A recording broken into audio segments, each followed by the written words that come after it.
Hello, dear students. Today's topic is beauty. It's a poem by a famous poet, John Edward Masefield.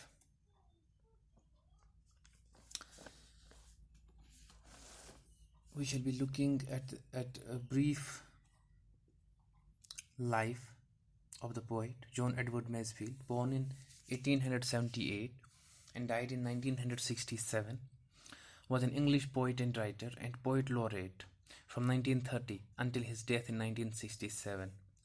He is remembered as the author of the classic children's novels The Midnight Folk and The Box of Delights, 19 other novels including Captain Margaret, Multitude and Solitude, and Sad Hawker, and many memorable poems including The Everlasting Mercy and Sea Fever from his anthology Saltwater Ballads.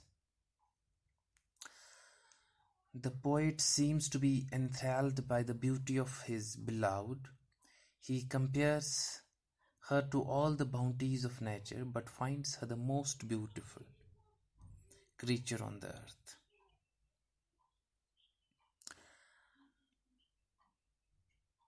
The poem is romantic in mood.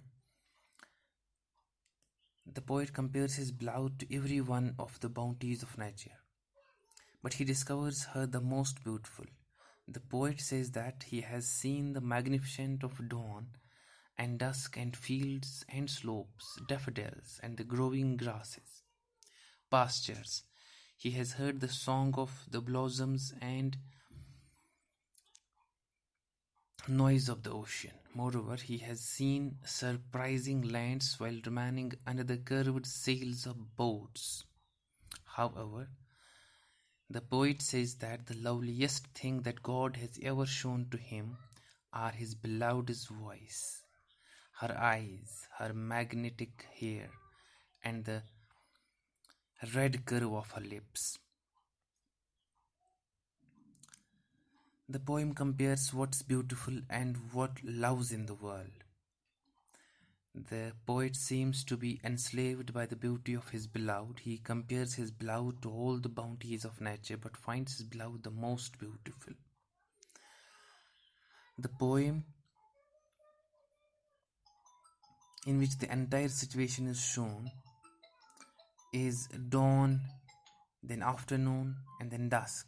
The poem opens with a depiction by the poet of his encounters with nature that demonstrates the impact of romanticism on him by discussing nature and scenes. Have seen dawn and sunset and moors and windy hills. The reference to spans brings an exotic to this poem. Their poet has used several poetic devices. In this poem, in the second line, the poet employs a simile coming in solemn beauty like slow old tones of span. In this line, the speaker makes the readers understand the great happiness and satisfaction he feels with the arrival of his beloved by comparing such event to wonderful music. Quote, I have seen the Lady April bringing in the daffodils, bringing the spring grass and soft warm April rain. Unquote. The third and fourth lines of the poet says that he has seen the month of April, which brings the daffodils, fresh grass and soft warm rain. Here the month of April has been personified by endowing it with the ability to bring something. It has been also called Lady April. The poet continues to praise in the next lines. He talks about musical beauty in combination with natural beauty. He says that he has heard the song of blossoms and chant of the seas. In addition to this, he has witnessed a surprising lands from under the arched sails of the ship. The song of blossoms alludes to soft rustling music of the blossoms produced when the breeze blows through them. The chant of the sea refers to the music created by ripples in the sea.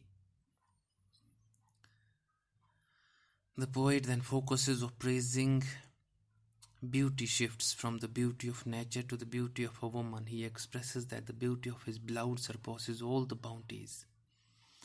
The poet expresses that the loveliest things of beauty God has ever shown to him are his beloved's voice and her magnetic hair and dear red curve of her lips. The slow tones of Span, the song of blossoms, chant of the sea have been compared to the voice of the poet's beloved. Her hair has been compared to the natural beauty and dear curve of her lips, I think, have been compared to arched white sails of the ships from where one can see the strange lands. The poet perhaps alludes to touching the crimson lips of his beloved, wherefrom he witnesses the amazing experiences that make him forget all other beauties. And that is the end of our today's lesson. Thank you, dear students.